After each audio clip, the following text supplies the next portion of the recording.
Imagine this. It's the middle of the night. You begin to slowly come out of a deep sleep.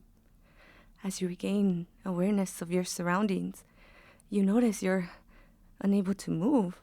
You try to call for help, but your mouth isn't making any sounds, and you feel a heavy pressure on your chest. Slowly feel like you're suffocating.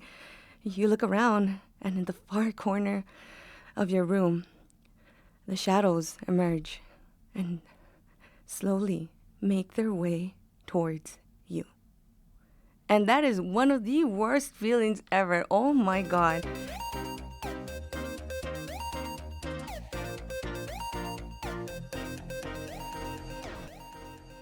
Hello, I'm your host, Steph. Welcome to the Muy Hidden podcast, where all things hidden shall come to light. Under the spotlight today is sleep paralysis. Why do some of us experience it? Is there a scientific reason behind it? Or is there a supernatural phenomena at play here? I'm joined today with a very special guest who has had this experience before. Welcome to the club, Dre. Thank you. Thanks for having me. For those who don't know, sleep paralysis occurs when the mind is awake, but the body is temporarily unable to move. And this can happen when one is falling asleep, but the most common occurrence is when one is waking up from their sleep. Now, Dre, you've experienced this before, Yes, right? a couple of times, multiple times. Multiple times. You think Yeah. you can, give us an idea of like what those experiences were? You know what? Your intro is not that far from the truth. The only difference is I didn't see someone in the distance. The shadow was on top of me. Really? So yeah, I felt the pressure and I couldn't speak at all. Like speaking in tongues, But yeah, it's almost the same experience. But my shadow was on top of me, so I felt that it could have been someone in the house or something. Yeah. It felt like something was there, but nothing was there at all. Yeah. Well, I mean, how old were you when you first experienced this? This is probably grade school. I told my mom and pops what happened, and they're like, How'd they it's react? Mom, of course, it's okay, you'll be fine. And they didn't really investigate it or ask me any further questions, but they like, oh, you just freak out. Maybe because as a kid, I always, not dramatic, but always scared a lot of things. So they're like, oh, he's just being him. But my grandma was like, she'll bless me. Like, oh, nobody's gonna touch my grandkid. But she prayed for me and gave me her rosary. Oh yeah, some holy water. No, well, yeah, she could, but no holy water, just the rosary. Yeah, my parents were very religious. Yeah, There was a moment where I slept with Yeah, Jesucristo under my pillow. there you go. Oh, yeah. Yeah, because grandma definitely was like, yo, somebody's out to get you. They're like, this is some brujeria shit right here. Yeah, It I could told you be. not to be doing that stuff. Who'd you piss off now? Yeah, there you go. Is it something that ever since you were a kid happens occasionally? How many times would you say out of like a year? In a year, a good solid 6 or 7, like almost God. almost in the double digits. Really? Yeah. Well, it was happening so much, like I kind of like, oh, it's just me. You're like, oh, it's just this again. Again, but it was still scary, and it was still like, I don't want to go back to sleep. Yeah. Let me try to stay up. Or Do you think that affected like your sleep pattern? found out later it was because I was getting no sleep. This was happening. So trying to avoid sleeping actually made it worse. Yeah. Yeah. No, I completely get that. And even going back to the whole, like, when we were a kid, I would always think about the whole, like, religion aspect. Because when I was growing up, my family was very Catholic. So the first time I experienced it, I was probably 15, 16 years old. And my first thought was, oh, my God, there's a demon on top of me. Or I done something bad. I'm like, oh, no, they're punishing Yeah. me. Now that you know what sleep paralysis is, what are some things that you feel like can possibly help you out to like try to avoid getting sleep paralysis? So when I looked it up online and people going through it, some recommend, obviously, you need more sleep. One guy recommended sleeping on your side. And that worked for me because as an adult, it happened again. And I would sleep on my side. That's when I started to sleep, I guess, from on my back to my side. Since I was sleeping on my side, I was able to shake off the feeling. Yeah, I was able to wake up. Kind of helped that too. And obviously getting more sleep. Yeah. And I have heard of that before. I also have a friend who would straight up tell me, like, if I sleep on my side, I already know I'm going to get sleep paralysis. No, Yeah. it wasn't that I was sleeping on my side. It's that On my if back. I meant on my back, sorry. yeah. If you're sleeping on the side and you're stuck in that, like what would we call it? A position?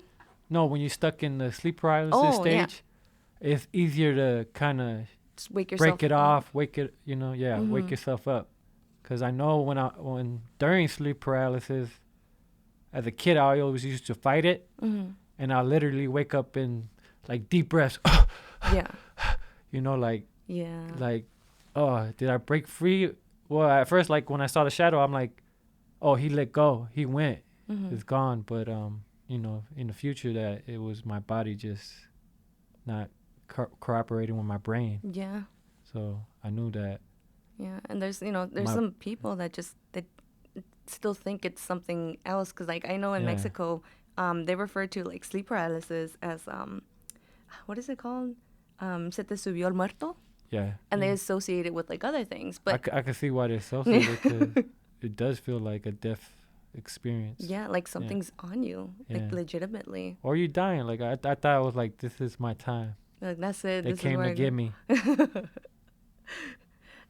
No. I don't want to think about it. 'Cause, Yeah. no. When it comes to the whole like the symptoms and whatnot, I actually came across a video on YouTube where I think they do a very good job of explaining. They like give you all of the like scientific words, and they tell you like, oh, it's because of this part of your brain, and it's because of that and that. And I always recommend it to anyone. The YouTube video is called "What is Sleep Paralysis" by Brain Book.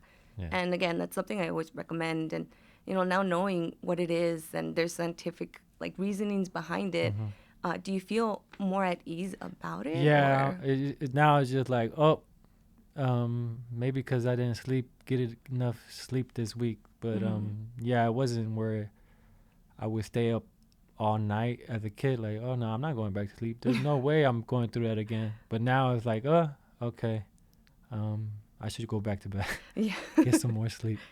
You're like, oh no, life doesn't stop because I didn't get enough sleep. Yeah, exactly. Is there anything else that you can recommend? Any tips? Get enough rest. Don't be, I was a kid that always stay up late night, couple hours and then go to school, and that's probably one of the reasons it continued. Yeah. And I had multiple sleep paralysis. Yeah, apparently that is like linked to sleep paralysis. Yeah, it makes sense after investigating. Yeah, and also I'm trying to remember the other ones that were like linked to it. I believe like eating poorly was another one. Yeah, I ate junk food for sure. Or like caffeine. Oh, caffeine. That yeah. too. That was a big one. Yeah. Yeah, and I didn't think too much when I was little. I was like, oh yeah, I'm just drinking a little bit of soda, but like caffeine is in soda. No, it'll affect you. It's in a lot of things. It's in chocolate. Yeah. That's another one that I found out. And doing regular exercises, apparently that helps out too. Yeah. Which makes sense. You tire yourself out. They recommend that too. Yeah. And according to like my dad, because apparently he's a doctor, he told me once, he's like, oh, you should eat a banana. And I was like, what? I haven't heard that one. No, well, I mean, it's not linked to the sleep paralysis, but it is linked to sleep. Yeah. So, okay, there you go. Yeah. So I don't know, because my dad, apparently, he's always right. He's always right, that man. And he did tell me, he's like, oh, so get a banana. And obviously, I was like a teenager. I'm like, I'm not going to eat a banana. What does a banana have to do with it? And so now doing research, apparently it's a thing. Bananas can help you sleep. It probably had melatonin. I know. Maybe it was a placebo effect in his head, but no, but it is actually a thing. And I have a source from healthline.com, and the whole thing is like, can eating a banana help you sleep? And I'll read it verbatim. So it says, quote, bananas are rich in sleep-promoting nutrients like magnesium. Oh, there you go. Tryptophan, vitamin B6, carbs, and potassium, all of which have been linked to improved sleep, end quote. So I was like, he was right. Yeah, this is my way of telling him, like, Dad, you were right. As always, let's add another point to that. I feel very blessed that I haven't experienced it recently. I feel like I'm going to jinx myself. Well, no, knock on wood real I'm sure quick. you follow your dad's directions. Yeah. I follow the directions. Yeah. And then when we talked, I was like, oh, yeah, I'm going to try my best to always, like, just sleep on my side. Yeah. That's something I just, I don't want to feel. I don't want to feel it. I think it's one of the worst feelings ever. It is. Obviously, I don't follow the directions, so probably in the last year, I probably had one sleep paralysis. But Yeah. it's as long as I take care of myself, it happens less and less. Mm-hmm. Yeah. Yeah. And I feel like, as we get older, it just naturally comes. Like, we see that we have to take care of ourselves because we're not as young as we used to be. Nope. Even as simple as, like, bending over, picking something up, your Yeah. back is like, It literally just, like... It hurts. Yeah. So naturally, just taking care of ourselves just makes it so much more easier. Mm-hmm. I did want to ask if there's anyone else that you know who has experienced sleep paralysis. I used to work with a couple people, and they told me about their experience. His was kind of funny, though, because he said he had the same experience, like the shadow putting pressure on you and everything. But he's like, I just gave up and I just went back to bed. I'm like, oh, no. I don't think I still don't do that. I still fight it off. When I know in my mind what's going on, I still try to fight it. Yeah. So there I go again, breaking through the sleep paralysis. Yeah. I'm like, did I really need to fight it? Maybe I should just let it be. Just let it happen. But I haven't taken that advice. No. No. Also, my husband says the same thing. He's always like, "Oh, well, you're feeling it. Just go through it." And I'm like, "No, what the hell? I'm gonna try to wake up. Yeah, I don't want to feel. I don't want to risk it. Like, I might not wake up.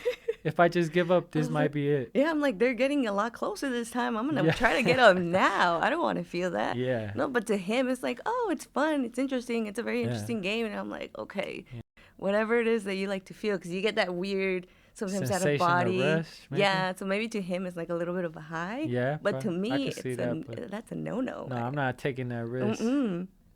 That might be not the time that I don't wake up. Yeah, and that's not something I'm gonna risk. Let us review the results of our survey, where we do a series of questions relating to our latest podcast topic on our Instagram story. So feel free to give us a follow at Muy Hidden. Now, one of the questions I really wanted to know is, have you experienced sleep paralysis? 47% of you said yes. It's unfortunate that we're part of the same club. 37% of you said no, and 17% said unsure. Which I want to ask you, 17%, what do you mean? What do you mean unsure? Did something happen? You don't know? You remember? You don't know if it was a dream? Let me know, please. So the National Library of Medicine conducted a survey, right? And 7.5% of the general population commonly occurs amongst people with mental health issues, right? Said that they have experienced sleep paralysis. So the most common amongst that 7.5 is students, which come in at a whopping 28.3% of it, as well as psychiatric patients that come in at 31.9. So if you are a student with mental health issues, you have double the chance of experiencing sleep paralysis. I hate to break it to you, but someone has to tell you. I also asked if anything paranormal has happened during sleep paralysis. 43% of you said yes. 38% said no, and 19% said shrug emoji. Now, what did I mean by anything paranormal? Well, I think the main occurrence, it is shadow people. So I asked, ever heard of shadow people? 68% of you said yes. If you know anything about shadow people, it is a shadow taking on a humanoid figure. And this actually is going to tie into the documentary that I watched. Very fascinating. You should watch it. And usually when it comes to shadow people, there's always that idea that there's malicious intent behind it. Or are they just trying to be your sleep buddy? Now, I wanted to know if anyone has experienced anything else. So I asked, ever experienced any of the following? Obviously, 53% of you said sleep paralysis. 24% said night terrors. 18% said lucid dreams. 6% said parasomnia symptoms. So what do I mean by night terrors?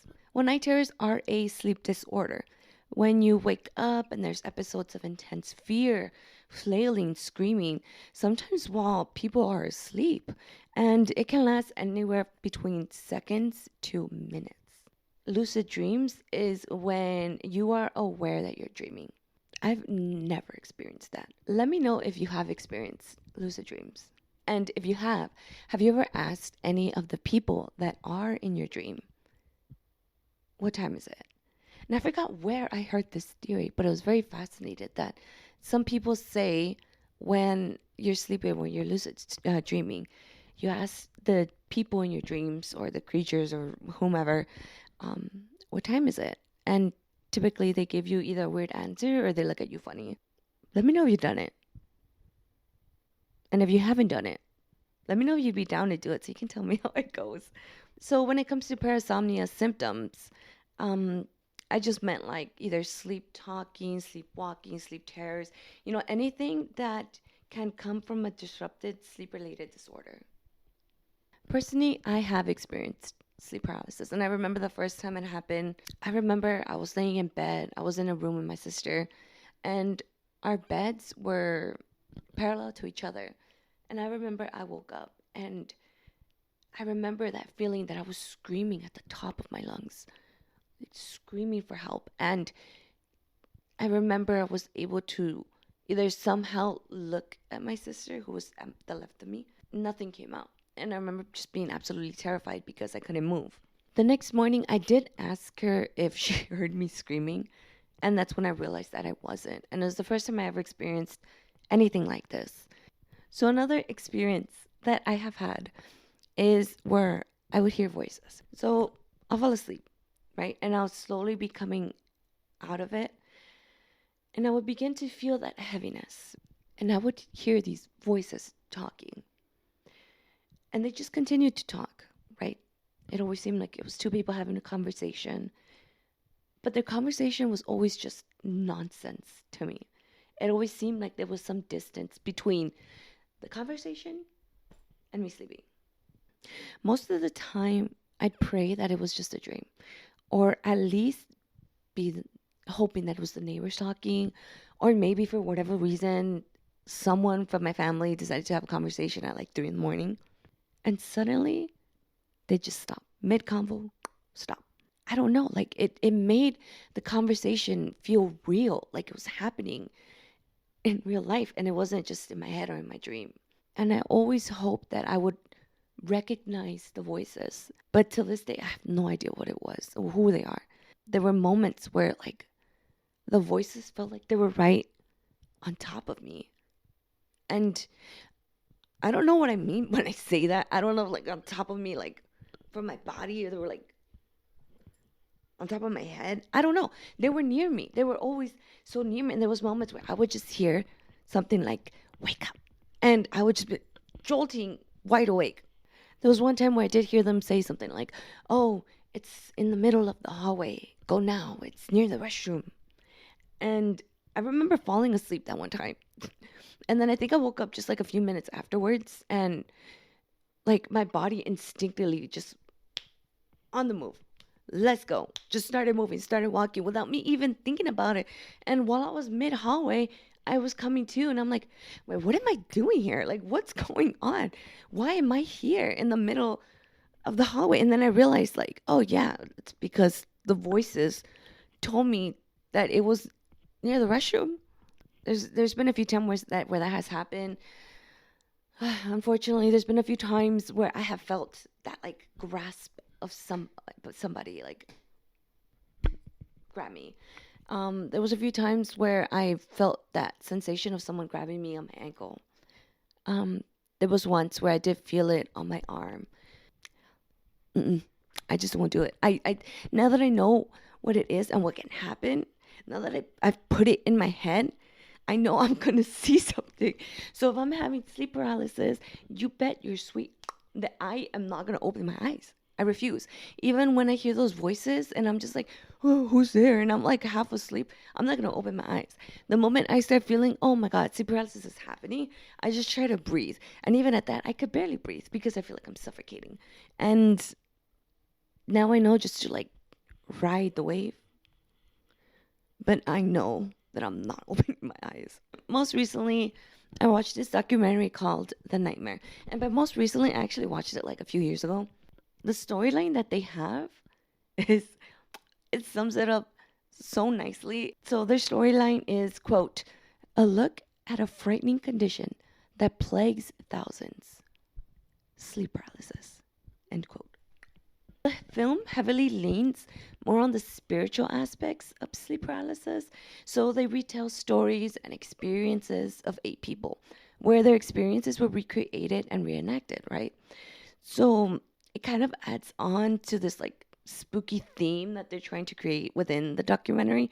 I do think the reenactments are terrifying because they portray it so accurately for some of the people that have experience. And it kind of makes you wonder how. Like, how is it possible that so many people from different backgrounds, different religions, from a completely different culture are experiencing something so similar? Could it be because these shadows see us in a vulnerable state, therefore they think it's a perfect time to attack, to approach, or is it all in our heads? The filmmaker does a really good way of showing all of the similar symptoms of their experiences.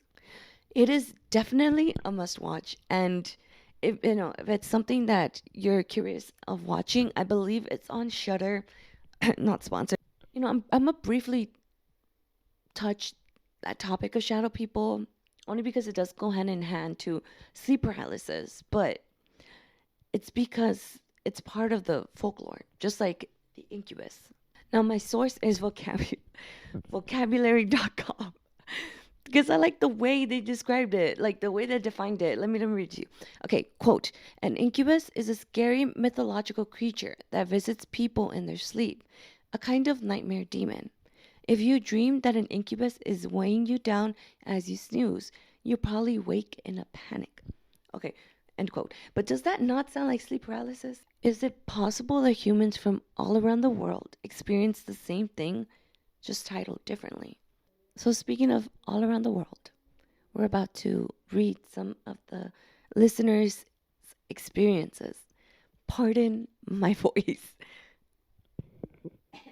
I'm sick. The first person wrote this, quote, just the usual getting choked from someone in the back wall in the driver's seat. Chest being pushed while sleeping. Also just floating in the air. Sleep paralysis is a trip. End quote. My mind is dirty, so when I first read it, please forgive me, it took me a minute to understand what I was reading. But yes, that feeling of floating in the air, I've heard people express it that way. I feel like I am more, like I feel more heavy. Like I always feel very grounded. Like there's not a part of me that doesn't feel like it weighs a ton. And I don't know if it's just that sensation of being or feeling paralyzed. But it definitely is a weird sensation. And when you said floating in the air, in all honesty, it just kind of reminded me of the word. What's the word? What's the word? You know the word. Oh my God, give me a second. I cannot remember the word. Floating in air. Oh, wow. Okay, yeah. So that is a common symptom of that feeling that you were floating. But I'm talking about that feeling that like you're levitating. Because I'm thinking about Insidious. Give me a second. What does that kid from Insidious, can't spell Insidious, does, bitch? Astral project. Yes. The moment I read it, it was at the tip of my tongue. I swear I was about to say it. Anywho, your experience reminded me of that astral projection. And I mean, it sounds cool. It doesn't sound terrifying. So the second person told me this, quote, swear, I woke up and red, glowing demon eyes were staring at me from the outside of my room. Oh, shit, really? The demon had the door cracked open in the hallway. And as he was just staring at me in the dark with his big red eyes, and then I astral projected and started banging on my nightstand, yelling, wake up, swear it felt real, end quote. I had asked if that was the only time it ever happened to them, and they replied with this quote, "That was the only time that I can remember, which is why it stands out so much to me. I was maybe 13, 14, but I still remember the feeling," end quote. I cannot even imagine the desperation of a 13, 14-year-old literally having to get out of their body to bang on something to try to wake themselves up. I'm so sorry that happened to you. That demon, rude. This next person told me this quote, "This happened a few nights ago. I am a very light sleeper. Whether it comes to lights turning on or his sounds around me, this is one night we were sleeping and the TV turned on around 4 a.m. to 5 a.m. And my boyfriend says I was sleeping on it. I instantly got up for some reason, but I regret it because I saw an instant white screen with an old school static display on the screen.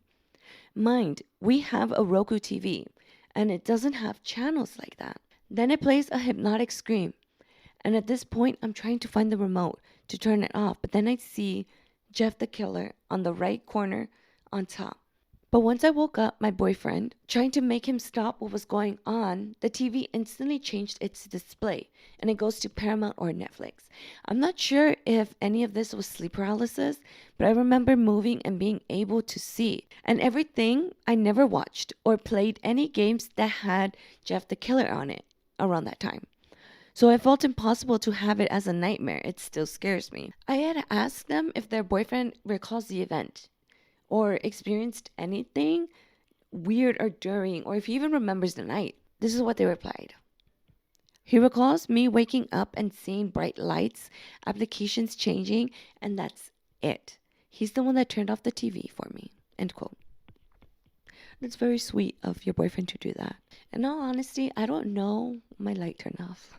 I don't know if it was sleep paralysis, but it does sound like a very terrifying experience, paranormal experience, if you'll ask me.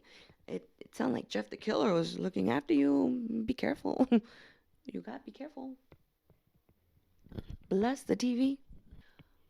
My light needs to stop freaking out. It is freaking me out. So now that we've heard some of my listeners' stories, let's go on Reddit. So this one is by Sneaky Pie Brown. And this is what they put. I actually have it fairly often. So much now that I realize when it's occurring. These days, I just close my eyes and won't open them no matter what I feel or hear. During this, though, doesn't force me to wake up, and I still have to wait for it to end. I still feel and hear everything. Sometimes I feel like I'm being dragged somewhere, or just constantly feel like something is touching me along with muffled voices. Before I learned to cope with it, I've seen quite a few awful things. Horror films don't really do anything for me anymore because I've already seen the most horrifying things I could. Here are a few things I remember off the top of my head. Bullet point number 1. A little girl in the corner of my room, staring at me. Then, without notice, she shrieks and runs up and starts choking me. Bullet point number 2. A large dark figure, kind of a human silhouette, emerging from the foot of my bed and staring down at me. Bullet point number 3. Something banging and scraping on my bedroom door. I keep the lock at night because I have had one where it opens by itself. Edit. No, the door isn't open when I wake up. It only opens in my dream. Bullet point number 4. My bedroom door opening by itself, followed by dark figures coming into my room. Bullet point number 5. The earliest one I can remember is with my mother in the room, and she's sitting on my bed. Her face morphs into a demon-like thing. And the last bullet point says many others. The worst thing is when you try to fight or call for help. Your voice doesn't work, and your body will not respond. You just feel helpless. Ugh, I need to stop trying to remember these things. I'm getting chills. End quote. Now, you can say why I chose this one. He talks about the voices too. And that's such a terrifying thing. Okay, so here is another Reddit story. It is by Curly Bacon. I've had cycles of sleep paralysis for as long as I can remember and regularly see two different, quote, demons, end quote. The hallucinations are visual, auditory, and you can physically feel them at times. They have become more vivid as I've gotten older. One is a tall, dark, hooded figure that always stood at the bottom of my bed. My scariest experiences with him was when I woke up one night with sleep paralysis and the big, spooky, hooded bastard was standing right next to me. His hood was covering his face, but I knew he was watching me. And I knew he was evil. The second one I see is a smallish green gremlin type creature that got pointy features and is a browny green color, very, very similar to the one in the painting, but I have seen him before, and I had seen the painting or even knew what sleep paralysis was. He's referring to a painting on the Reddit thread. He normally appears when I'm on my back and restricts my breathing and speaks in a weird, whispery language. I woke up once and he was crouching in the corner of the ceiling, and when I looked at him, he turned his head and looked right at me and smiled. The audacity of this guy. I woke up on my side once and I could hear him behind me, speaking in his freaky language, and then I felt his snake-like tongue going in my ear and making a slithery noise. I can't tell how glad I am when I found out that there's a scientific explanation for it and that I wasn't actually being haunted. I can't explain how many people with sleep paralysis see similar demons and how we all just know that these things we are seeing are evil. But it's something I choose not to think about too much for the sake of ever being able to sleep again. And then he ends it with, brains are spooky arseholes. Brains are spooky arseholes. I can't do an accent. Arseholes. Now we're going to go into the last Reddit story. This one is by Bump Star Broomstick. I really like your name. I have a few different, quote, sleep paralysis demons, end quote, and one sort of, quote, sleep paralysis guardian angel, end quote. The demon ones are the usual shadowy figure, standing over me or by my bedroom door. The worst one was while I was laying on my side with my back to the door, and it felt like someone got into bed with me, under the covers, and put their arm around my waist. Then, it felt like they were cuddling into me. I could feel their breath on my neck. It felt like they cuddled me for about half an hour. All this time, I'm trying not to show that I'm panicking because it feels like I'm getting cuddled by a skeleton with claws. It was only about a second, maybe third time I'd had sleep paralysis. So I nearly had a heart attack when this thing feels like it's moving in closer to kiss me behind the ear. Worst of all, it whispered, quote, not yet. You're not ready yet. I'll come back when you are, end quote. To me, it sounded disappointed and excited, and it felt like it was silently telling me it meant that it was coming back when I was about to die. It scared the fucking shit out of me. My, quote, sleep paralysis guardian angel, end quote, was a weird experience. I'd been getting sleep paralysis on and off for about 18 months by this point, so I could usually tell straight away when it was happening. At first, I thought it was a usual demon things beside my bed, and when I looked properly, I realized I could see a man kneeling next to my bed smiling at me. It wasn't a creepy smile, more like a parent coming in to check on their kid. He looked like he's dressed in a 50s style suit and hat. He didn't say anything, although I got the sense he was letting me know everything was all right and he'd look after me. The strangest thing about my sleep paralysis guardian angel was that I felt like I knew him, almost like when you see a relative you were around while you were really young and then didn't see for years, if that makes sense. I only ever hear about people seeing demon things, and I've always wondered if anyone else has seen any guardian angels type of things as well. Sleep paralysis, right? They'll get you. and not in the ways you want to get. My voice is almost gone. For those people who have experienced sleep paralysis and would like to share their stories, feel free to email me. My email is muyhidden@gmail.com. I'd love to do a part 2 because I believe some people had told me about their sleep paralysis, but they wanted to write it out in their own words. And I wanted to read it in their own words. And if you have sleep paralysis, try your absolute best to make sure that you try to relieve stress as much as you can. I don't know what that means to you, but it means something, right? If you can't sleep, try to sleep. Try to rest as much as you possibly can. I believe that was one of the things that can help.